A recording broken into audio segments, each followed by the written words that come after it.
Dear participants, dear colleagues, thank you very much for the invitation to be here, and especially I'm grateful to the director, Mark Vesey, and to the, may I say, broker of that, Harry Meyer.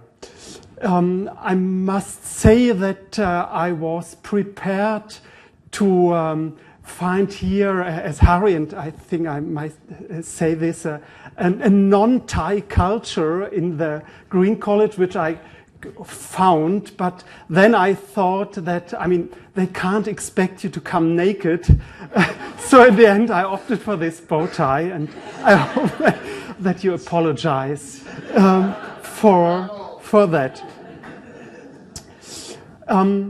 I think many of you will have read the summary, which is conveniently displayed on this small poster and invitation, so you might already be prepared for the steps that we will take, and perhaps the most important information, at least for those from the research group on conversion, and we try to fit this in, is that during the first part of this talk, and this is the part done by me, I will everything try to avoid the word conversion in an account of religious change in the Roman Empire that is sort of reordering and narrowing down the field for which the concept of conversion is usually employed.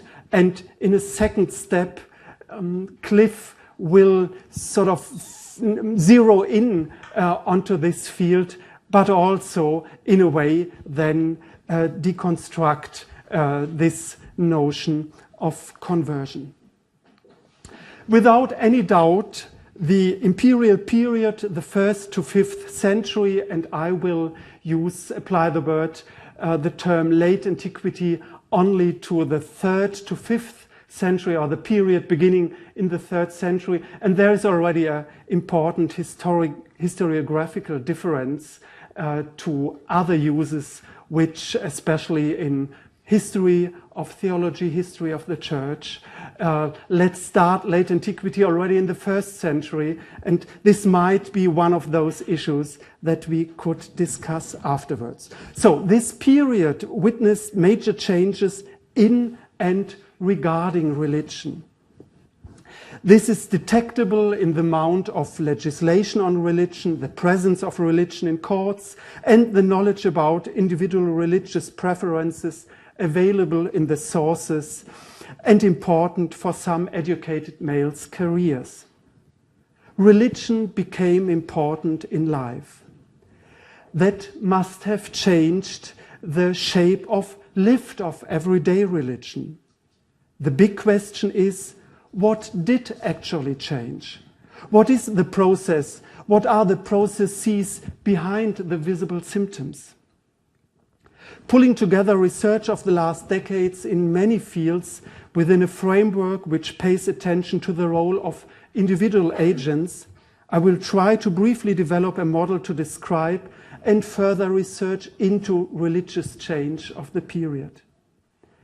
I'm particularly grateful here to many scholars of the collaborative efforts Harry has already mentioned, and I'm very happy to be here and acknowledge my debt to scholars like Cliff Ando, with whom I have the pleasure to share this event, but also with Harry Meyer, people like Greg Wolf, Tessa Rajak, Eric Rebillard, and many others.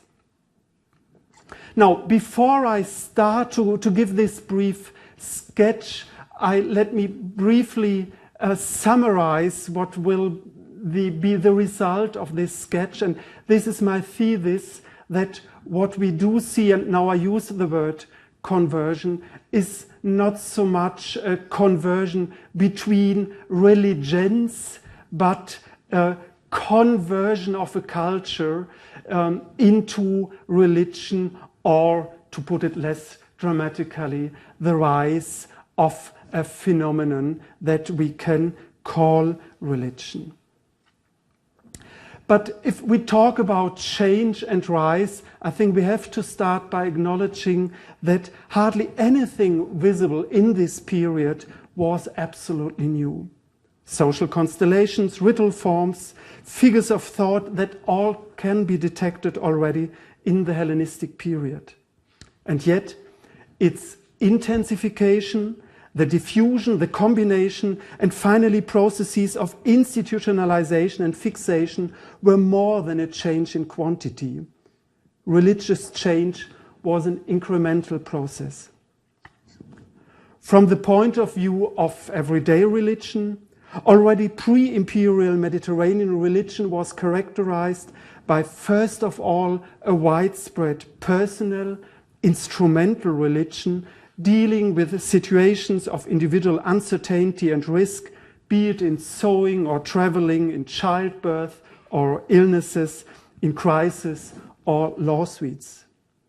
These situations are dealt with by drawing in gods into prayers, vows, curses, or in material form as amulets. It is within the horizon of plausibility thus established that religion was also used to communicate about and to shape power within elites as well as between ruling groups and their subjects.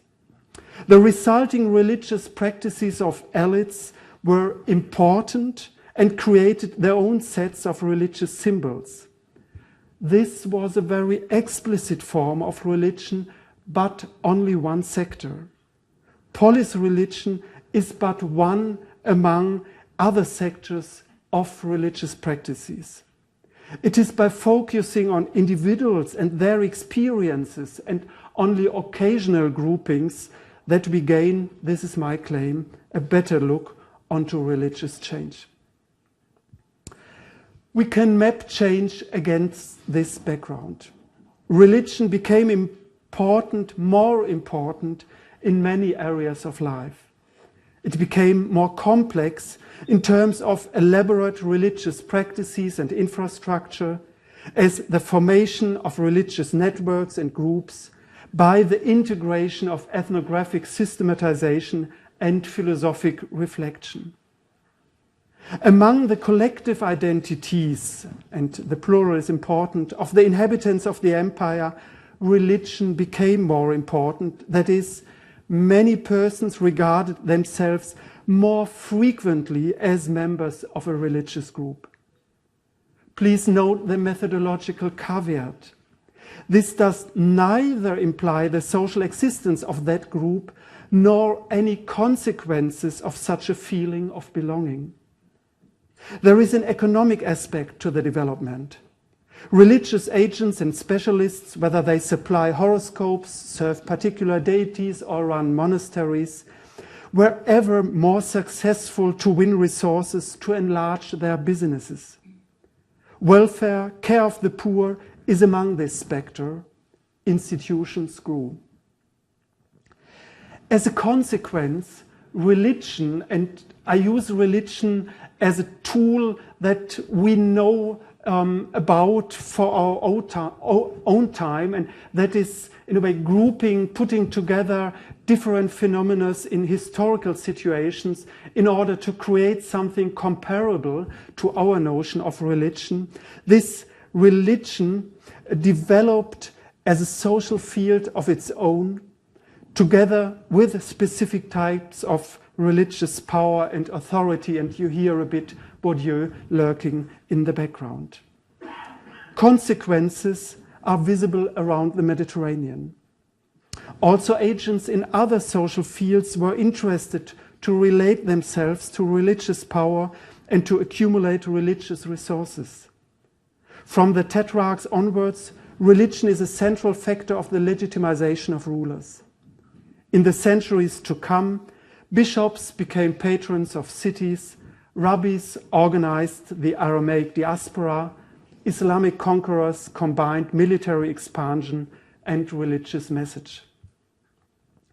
Where were the causes? Let me suggest 3 factors for closer inspection.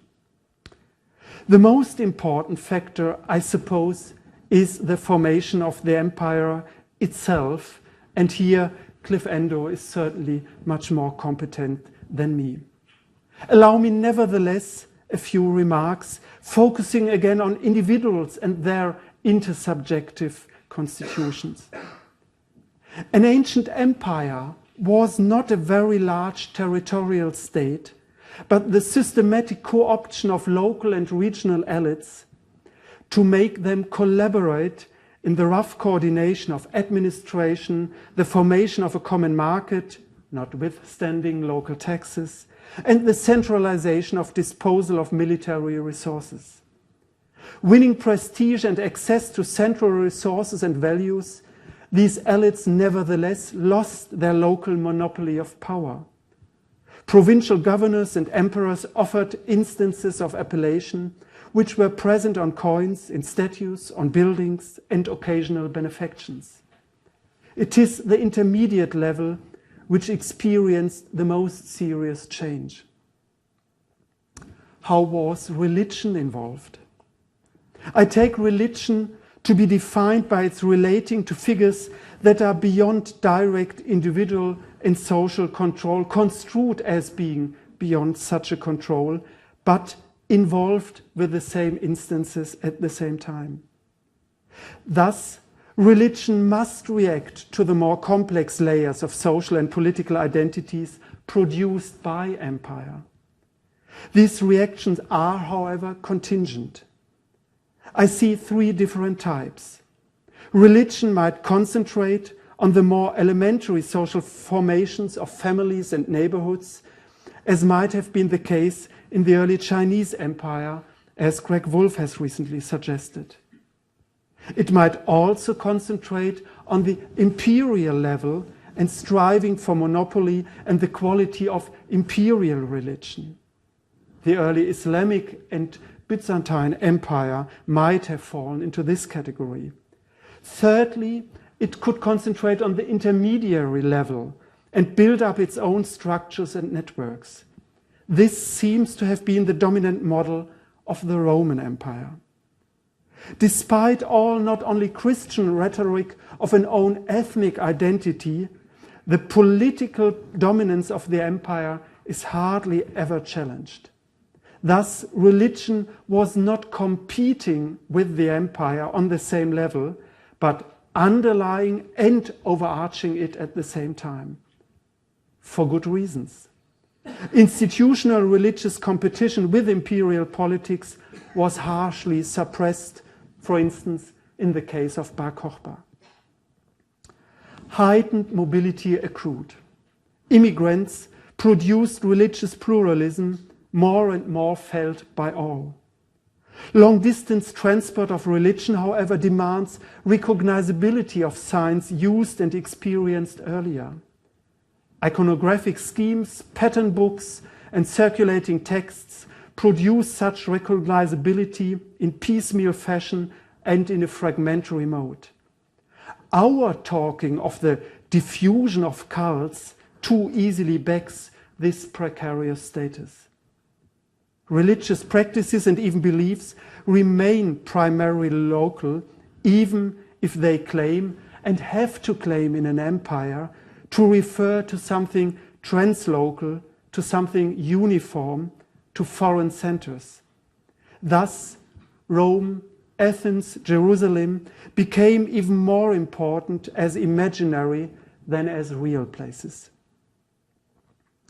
Let me try to summarize this first attempt to develop a model for identifying the main factors in the processes of religious change during the imperial period. Within the new multi-layered structure of political identities in an empire, religion became an important instrument in the formation of collective identities and of networks on a local level. The more, and I try to generalize, the more religious signs and practices are able to offer a comprehensive access to the world provided by local political institutions and identities before, the more successful they are in the short run. The more they are able to integrate reflectivity and formation of groups, the longer they survived. Competition between such movements, and this is or might be important for the question of conversion, renders the competitors more similar, not so much as a conscious strategy, but through individual appropriation and the permanent recreation and reshaping of practices, objects, and beliefs.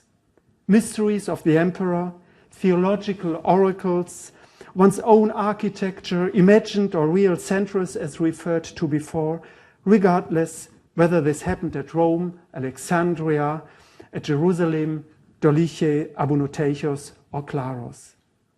We see common meals, games, elaborated narratives, and fitting amulets, tombs of heroes and martyrs, including dedications and sacralized souvenirs. Certainly, some people lose.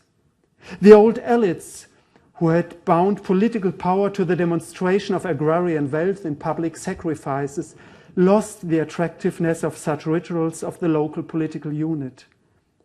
The mere ritual specialists had now to justify their activities to the philosopher of religion. Without an elaborate interpretation, the sequence of ritual gestures appeared to be empty.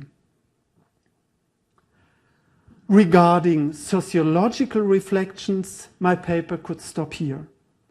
If at least some of you are interested in seeing this being fleshed out in a historical narrative, or rather elements of such a narrative, I might continue for a few moments, focusing on 7 hypotheses just thrown into the room, and I hope there's some time to deal with them during the discussion. First, if my general model has explanatory power, it might explain the success of some religious signs, vulgo gods, stemming from the former Hellenistic empires. Rather than offering particularly attractive beliefs, it has to be pointed out that, for example, resurrection of the dead seemed ridiculous for many, or rather than institutional properties, community again was offered by many of these groups. These traditions would have had a lead in imperial development, that is, in gaining complex institutional form, in religionification of some several centuries, depending on their Babylonian, Iranian, or Seleucid prehistory.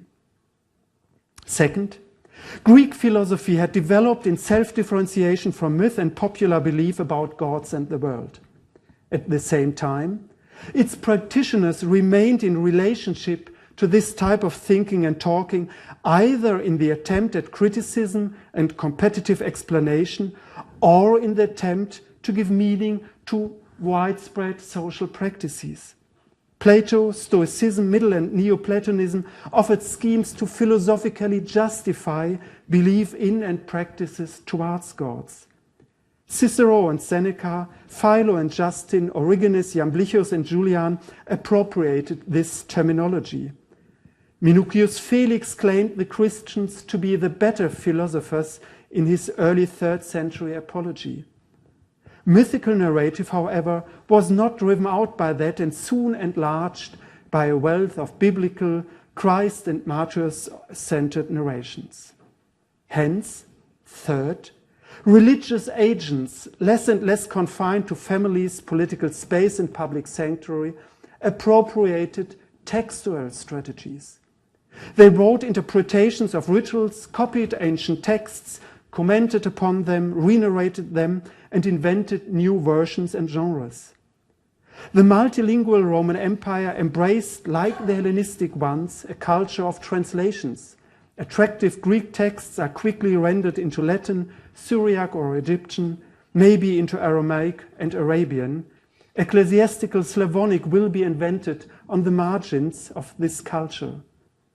It cannot be denied, however, that this situation also opened a counter-strategy of self-isolation via a sacred language, followed by the rabbis in their bizarre minority situation never made explicit in the text, as well as by the redactors of the Quran. Fourth, Nevertheless, from the late 1st to early 3rd century, the whole space of the Mediterranean world had an intellectual center, the megacity of Rome. Every school, every network wishes to be present here to take part in the unbelievable, or rather typically urban, quick diffusion of ideas beyond cultural boundaries known from Alexandria in the 3rd century BC and the 3rd and 4th century AD. Some, perhaps many texts later taken up in the canon of the New Testament were produced here. Gospels, Acts, letters, tractates like the one to the Hebrews. One might meet Greek priests like Plutarch and Appianos, philosophers like Epictetus, Cornutus and Marcus Aurelius, founders of communities like Marcion, Justin and Valerianus, priests of Isis from Alexandria and learned men from Palestine like Mattathias. Lobbyists of Jews and Syrian Baals were present. The emperor poured in money and tried to gain profile by discriminating support of specific cults. Fifth, the dissolution of the confinements for religion produced by the local character of societies, and here in a way I refer to Jonathan Smith's idea of a change from locally bound and rule legitimating locative religion to individual and rule critical utopian religion. This dissolution could also be a result of force. The brutal oppression of religiously inspired rebellions in former Hellenistic empires, be it Egypt, Judea or Palmyra, but perhaps also applying to Baal's Emesa and Mithras Doliche, forced the respective locative cults into what I called religionification and universalization. As shown by Aurelian's policy, it was only Elagabal who failed at Rome, not the other agents of a sun god. Similarly, Constantine's elevation of his network of his episcopal friends into counselors for far distant problems pushed institutionalization of churches far beyond any internal drive and necessity. In the long run, such religions, and here I think it's legitimate to use the plural, went easily back into a locative mood, even if on the scale of an empire. Let me conclude briefly by two further hypotheses. The first, sixth in my list, concerns ecclesiastical law. The self-organization of Christian churches by means of legislation and law that seemed to be such a dramatizing factor in conversion was above all an ancient Roman heritage, if not an obligation, and an enormous push towards institutionalization, but this really is Cliff's field. Seventh and last, local ritual practices tend to be polytheistic, but rational philosophical discourse of a Greek type tends to be monotheistic. This is not a pagan monotheism avant la lettre, but the DNA of Greek philosophy. Nevertheless, the victorious religion of the 5th century was not a monotheistic, but a Trinitarian one that included two closely related but clearly differentiated divine figures, God and Jesus Christ. The price to be paid was high. Monophysites, who did not join in a differentiation of mankind and deity within Christ, became as marginalized as the Jews, and both would soon offer the theological blueprints for the radically monotheistic Islam.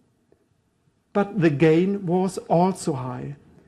Diophysitism offered a theology which could allow for the divinization of Christ and for the consecration of the Roman emperors. This victorious religion is a religion of an empire. But here Cliff does not only know better, but he must start to talk. Thank you very much.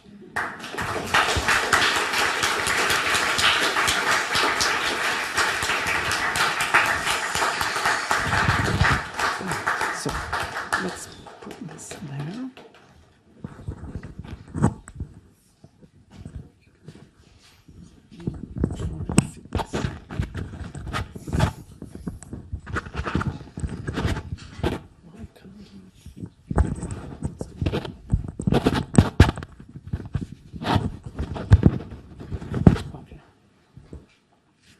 this into.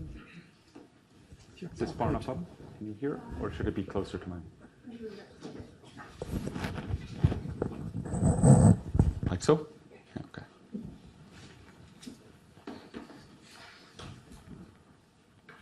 Oh. I think there are forms for us to sign, Jörg. We'll have to consent after the fact. So first, I'd like to thank Mark and Harry for the invitation, and also Jörg for his collaboration in this adventure. It's a great pleasure to be here.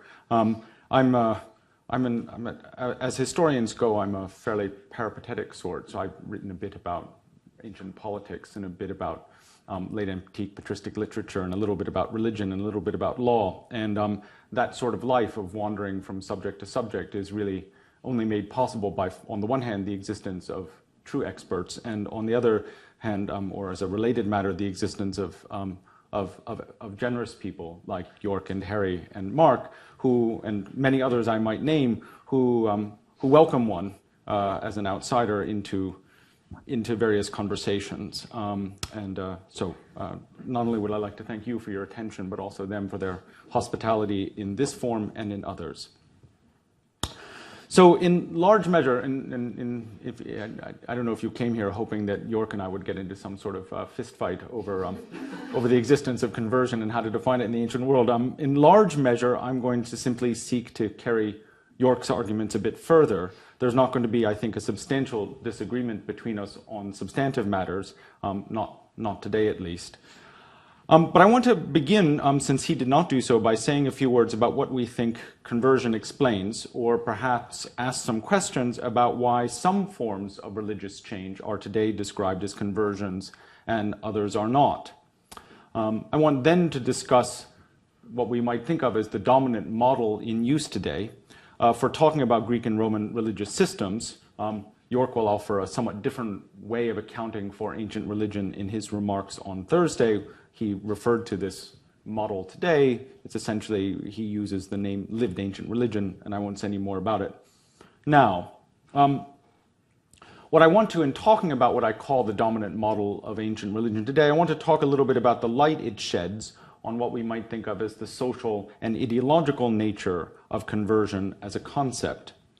I then will, having offered these sort of methodological remarks, will then say a word about the history of the empire, both about some specific events, but then also about some general trends in the larger history of the Roman Empire, in order to suggest in the conclusion that we have tended to mistake, and I think perhaps even deliberately misrecognize, conversion as a problem of theology, rather than what it is, which is a phenomenon of social history, concerned above all with power and configurations of social authority. I could say more at this point or later about what I take to be the theological commitments evident in studies of so-called conversion, but I'll leave that for the discussion in case somebody wants to take it up then. Since we're talking about it, let me just read out what is, at least in my field, which is to say something like classical studies, the most famous definition of conversion. It's dated in its way, but I think still useful. We could talk about alternative definitions later. It's by Arthur Darby Nock in what was certainly his most famous book, a great historian of religion at Harvard. He called conversion the reorientation of the soul of an individual, his deliberate turning from indifference or from an earlier form of piety to another, a turning which implies a consciousness that a great change is involved, that the old was wrong and the new is right. So without taking up without trying to unpack that definition to start, let me just now step back to consider the issue from two convergent perspectives. Perhaps you might say, what was one rejecting when one rejected the old? And what were the discursive structures that produced our evidence for the religious history of the ancient world? That is to say, what were the people who converted, scare quotes or not as you wish, what were the people who converted depicted as doing? What aspects of their behavior received discursive commemoration, and why, and so forth. So, The dominant models now in use for understanding Greco-Roman paganism are largely the product of scholars working in the 1970s and 1980s who sought simultaneously to distance themselves from what they called theological or romantic or sometimes Christianizing forms of models of religion, and to conduct what we might call more rigorously historicist inquiries. The result was a set of theories of so-called polis religion, religion of the Greek polis, or civic religion, derived, of course, from the Roman word civic or civitas, that is religion of the citizen, or sometimes people call it the civic model of religion. Now, in abstract terms, these were attempts to describe Greek and Roman religions as symbolic systems within particular social, material, political, and economic contexts. At the level of method, this ambition encouraged, or at least sought to encourage, a scrupulous historicism as regards the actual practices of ancient worship, and its imminent theorization by participants. And the attempt was also made at the same time to disallow any unself-conscious or unreflective imposition of anachronistic or what we might call etic categories. In producing scholarship based on these kinds of theorizations, researchers came thus to trace and study a sort of homology, a consistent patterning one might observe within elite cultural production between the ordering principles and structures of authority of Greek and Roman cults, on the one hand, cult practice, and the political communities in which they found life, on the other. What is more, work in this vein stressed, quite rightly, the extent to which the performance of cult, the practice of religion, penetrated the structures of everyday life. There was no sphere of one's civic or familial existence outside the religious, nor did religion offer space or forms of authority or systems of knowledge from which you might form or launch an imminent critique of other social fields. To put it another way, religion as an ideological system within classical Greece and Rome traced the structures and echoed the principles of legitimation operative in other forms of social authority. Religion worked to reinforce the structures of power operative in systems of gender, family, village and city, civic community, ethnic community, and empire. These were sometimes these separate domains of one's existence, or these separate, what we might now call components of one's identity, were sometimes neatly compartmentalized and sometimes not. And their diversity in particularities, but their similarity in their sort of ordering principles, were precisely a strength and also a weakness of the system. It was a strength because each notionally autonomous part, that is your role in your family and then your role as a citizen, played a role in legitimating the other by echoing the basic structures back and forth. In a system in which fathers played the dominant role as religious authorities within the household and males uniquely occupied magistracies within the state, there was a sort of, you might say in its most simplistic way, there was a system in which the structures of gender in both family and civic relations operated with religious systems to confer upon males a unique aura of authority in religious matters, but also, of course, in politics.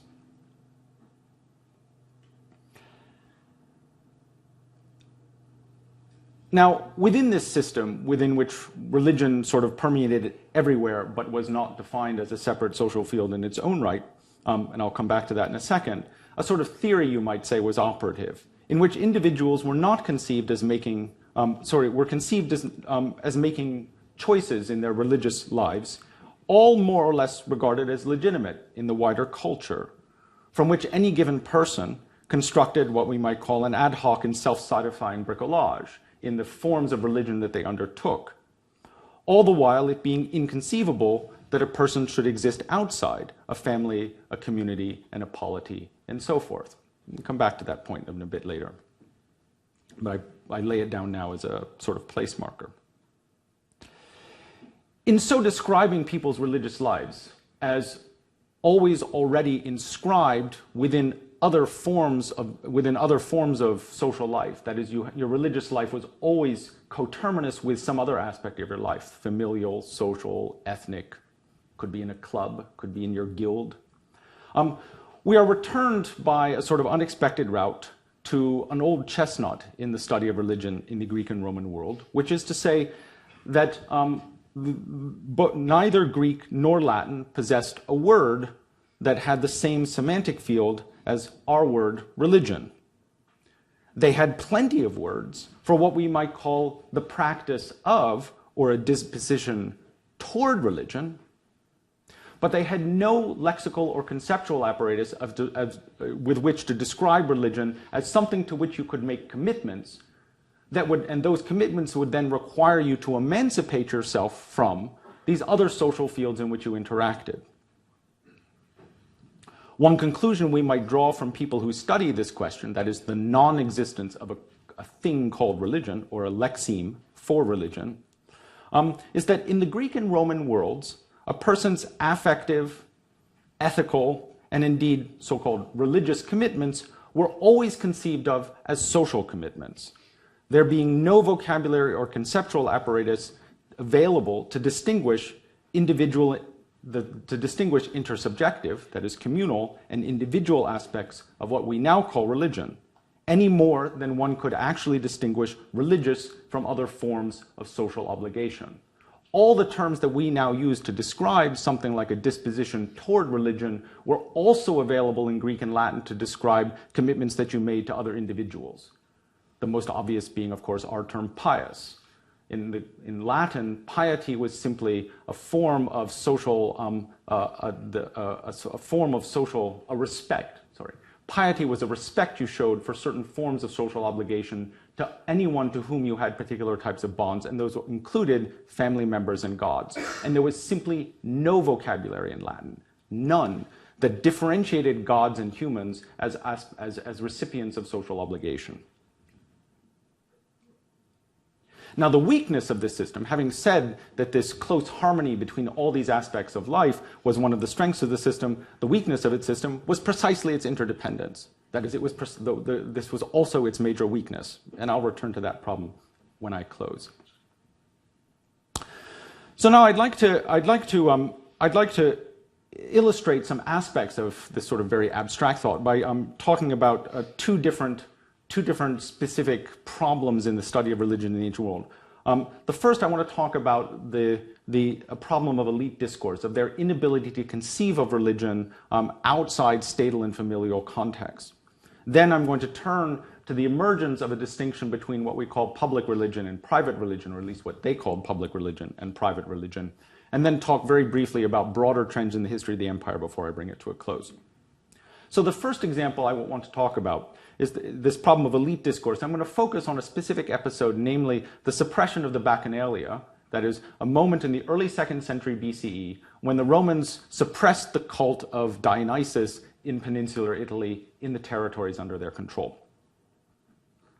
And all I would like to say about this is that at some moment in a later literary representation of the episode, an individual comes before the Senate and tries to explain, I've been participating in this cult, I have had some anxieties, these people are a little bit crazy, you know, they seem to have sex with one another, they get together for parties late at night, they're not at home, they're not out in public either, it's dark, all kinds of things that would make a Roman anxious, large gatherings of people in sort of murky contexts.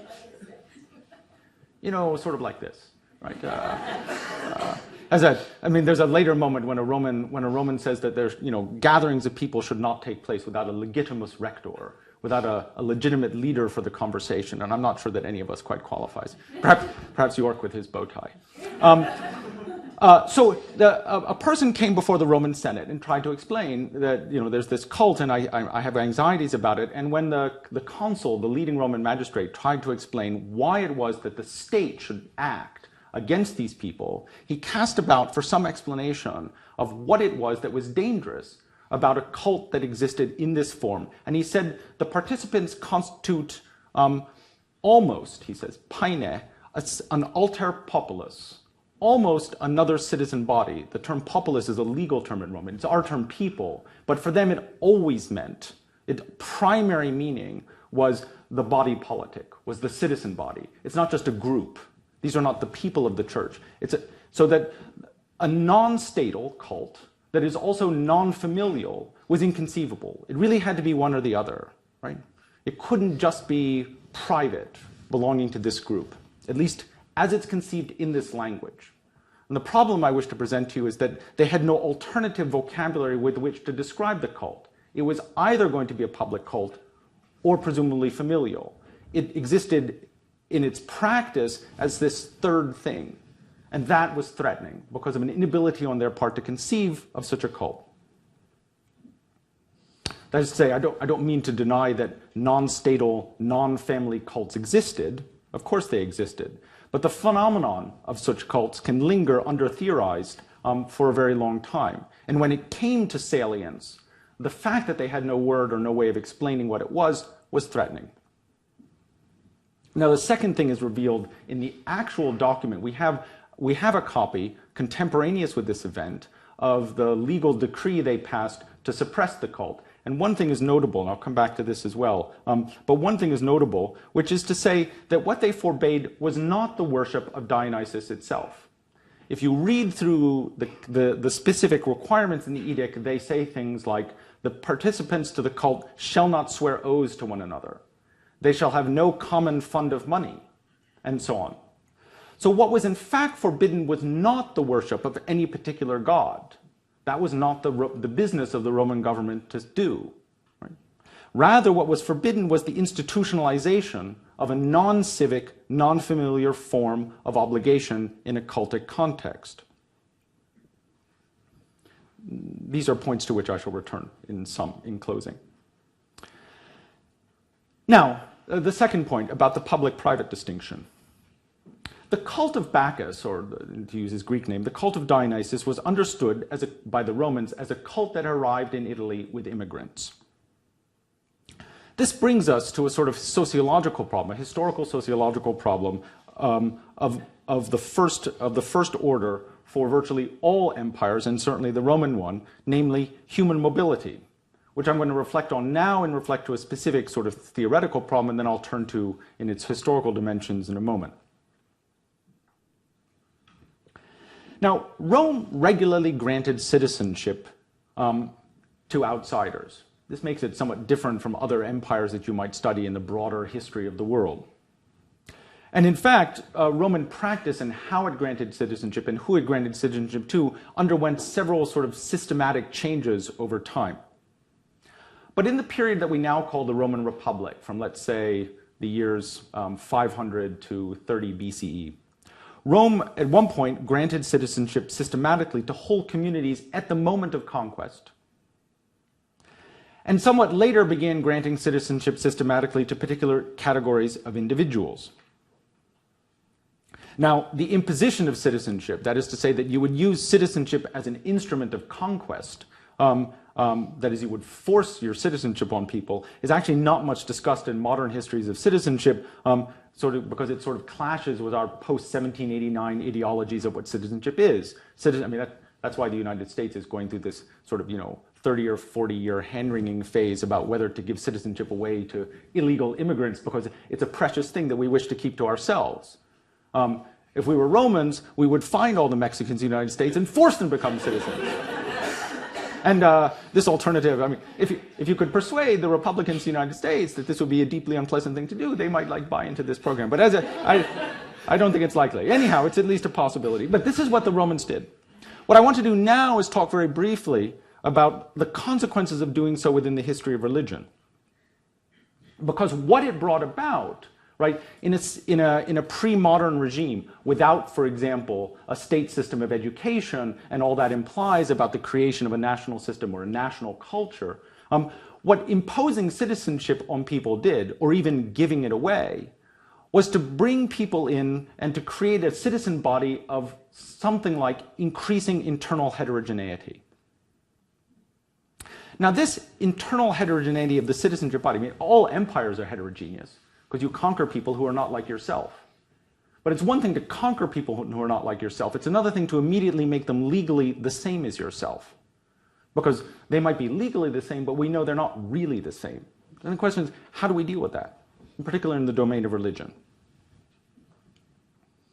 This heterogeneity was, I think, essentially theorized and then normatively bracketed at Rome through the development of what we would now call a public-private distinction or the development of public and private categories of religious practice. To illustrate how this is done, I want to just quote briefly the language used by the Roman orator and magistrate and political theorist Cicero to distinguish public and private religion in a work he wrote at the end of his life called On the Laws. It's the start of Book 2 of On the Laws. And he wrote a sort of he wrote an abstract law code, a practice law code for Rome.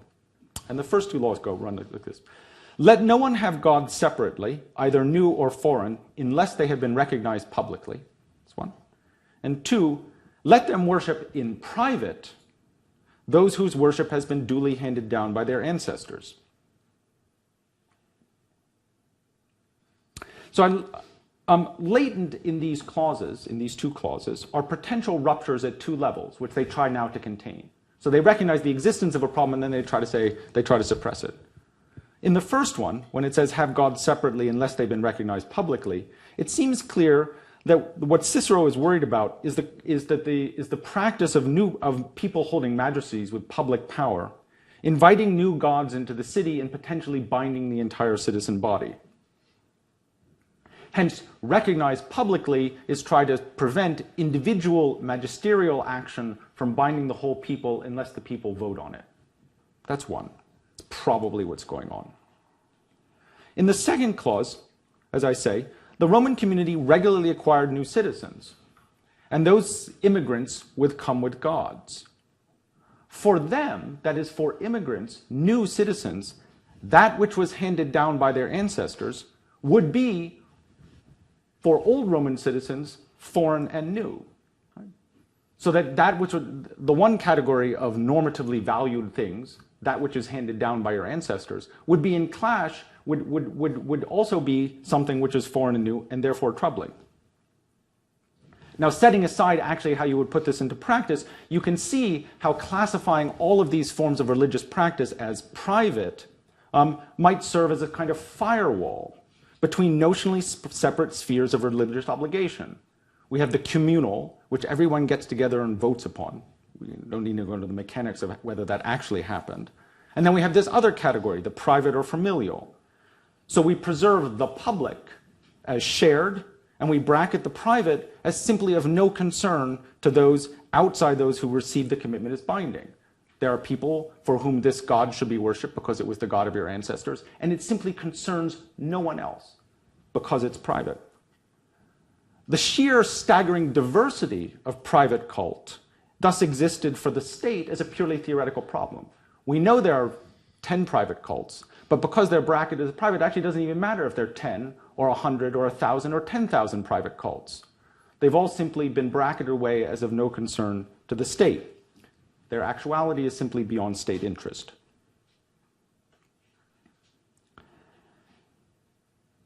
This distinction was then invoked in a variety of statal actions in cases where we might have expected a heavy-handed response. So I've already referred to the Roman suppression of the cult of Dionysus.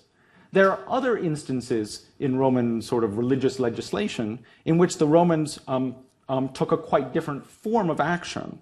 For instance, against the Jews under the Republic, with the cult of Isis, and so forth. And one of the phrases that get used in any number of these contexts is the so-and-sos, the Jews, the worshippers of Isis, and so forth, were told to remove their worship, their altar, their something from public spaces.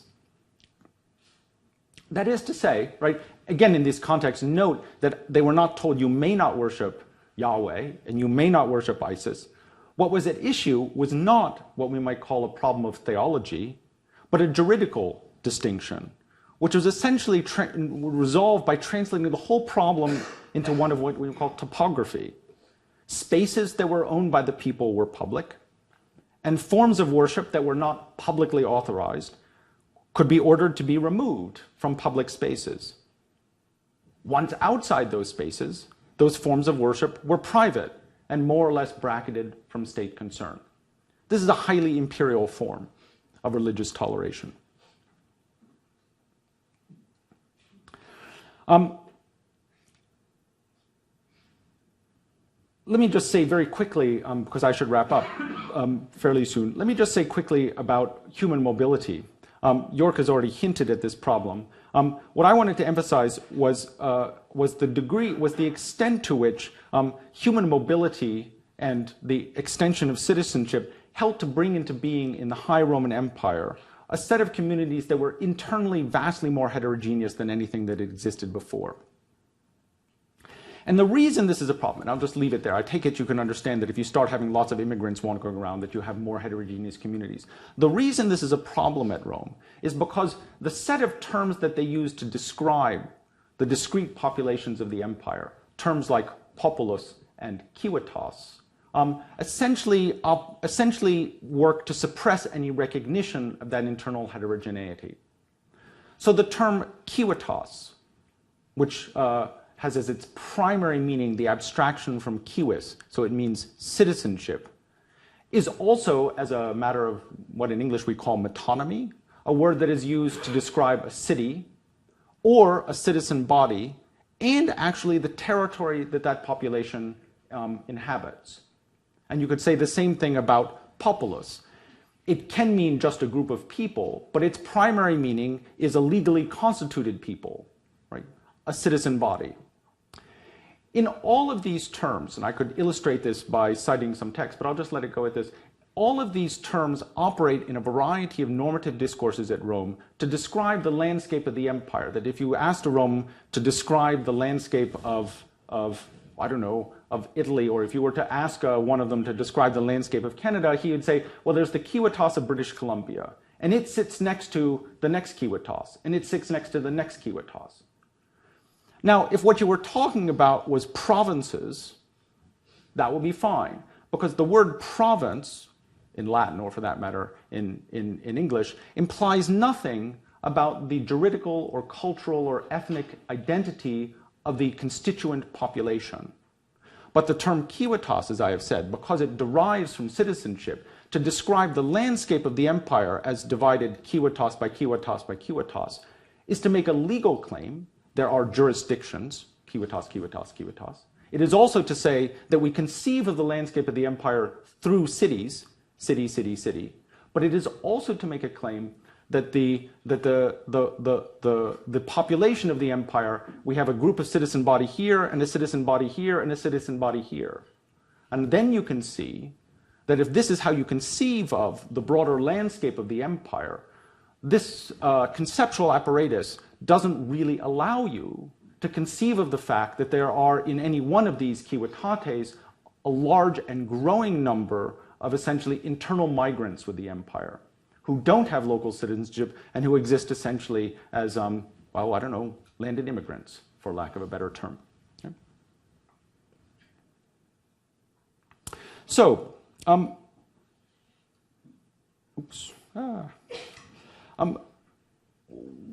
what I would argue then about the broader history of these issues is that essentially social and demographic changes set in motion by what we might think of as the material, economic, and political dynamics of empire. Right?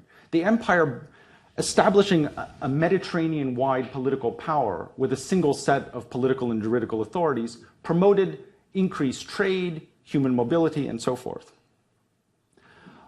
But the effects of empire challenged the capacity of something like traditional civic regional cults, as well as the legal and otherwise language that helped to describe them. It challenged their ability to account for the world.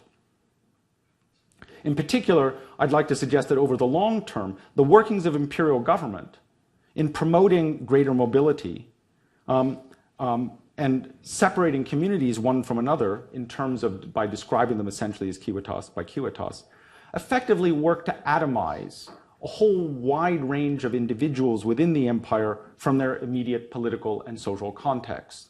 If the dominant way of describing people is as of a citizen attached to a community attached to a city, and you're an immigrant within that context, the larger vocabulary of law and politics can give you no place in the world. In doing so, the empire thus worked to create, or at least assisted in the creation of new and distinctive forms of identity and subjectivity across the empire in both East and West. Up to a point, these kind of tectonic changes provoked homeomorphic responses in the domain of religion, and I could talk about how religion responded to this situation, including in theological discourse, but only up to a point. Because I think even as those processes unfolded, the ability of cult and of ancient theology to give something like cogent, substantial, and meaningful articulation to the horizons of daily life gradually collapsed. And I take it on that that's a point on which Jörg and I largely agree. Now, let me just say, I was going to say a word about metaphors to describe the governance of heaven in ancient literature, because I think these give us some grasp on how it is that essentially the political and legal mapped one another in the High Empire to lead back to the point at which Jörg ended in the sort of 5th century, when we have an actual religion of the empire, but I don't have time for that.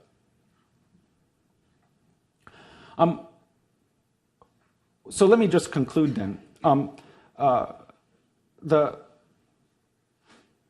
What I worry about is that in describing the kinds of changes I've been talking about here, and describing the system that is this classical system for describing the population that I've talked about, and the pressures it was put onto, or the pressures put onto it by changes that took place under the empire, according to what I think of as something like responsible historical scholarly practice, we cannot really say that some bits of these changes should be disarticulated into aspects that we categorize as religious, whose aggregate of these changes we call conversion, and other aspects that we will then say these other aspects of social change are what we would call social, or even secular.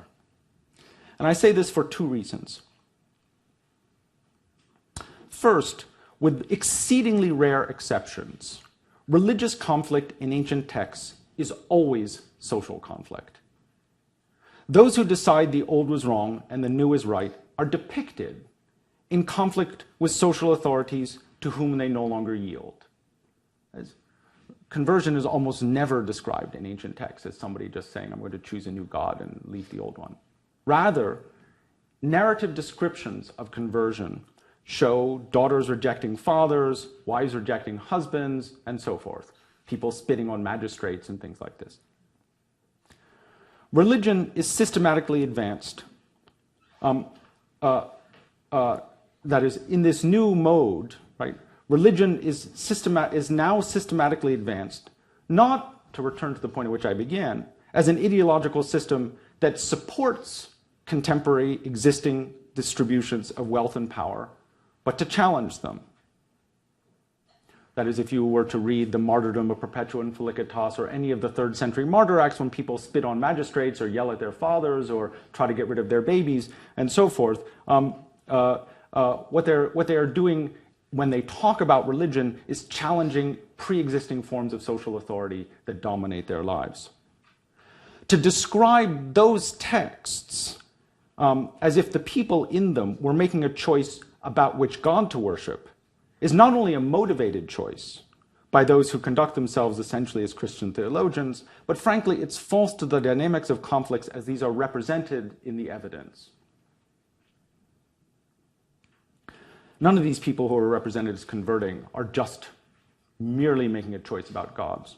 The choice about gods is a rejection, is an act, an attempt at self-emancipation from pre-existing forms of social authority. And that follows necessarily upon the forms of religion as they existed in the Roman world before then, and the way in which those individuals were able to conceptualize themselves in the world.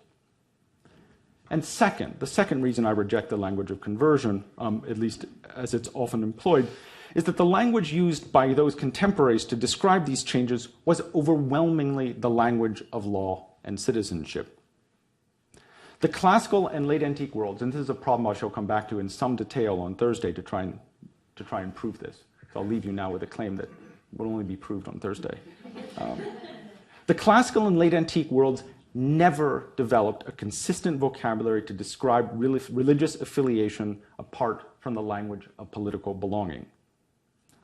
The obvious example here is De Civitate Dei, the city of God, right? Which doesn't mean the city of God, or doesn't only mean the city of God. As I've already said, the term civitas also means citizenship, right? The assertion that citizens in one community would render, being a citizen in one community would render an alien in another, or that you're a metic or you're a radical alien, or as some people said, that they are apolis, they are a non-citizen of the world. All of these were to describe their religious acts in the only normative vocabulary available in the ancient world for describing such a choice of emancipation or attachment. It was the language of citizenship. Their way, that is the way in which they conceived of conversion, was as of change in citizenship. And if you were Augustine, being a citizen in heaven made you a landed immigrant on earth, or the possessor of a green card or such. And that is how they talked about conversion. And a properly historicist account of the conversion of the ancient world to a mode of understanding of religion in which conversion was meaningful would have to take account of that fact. Thanks very much.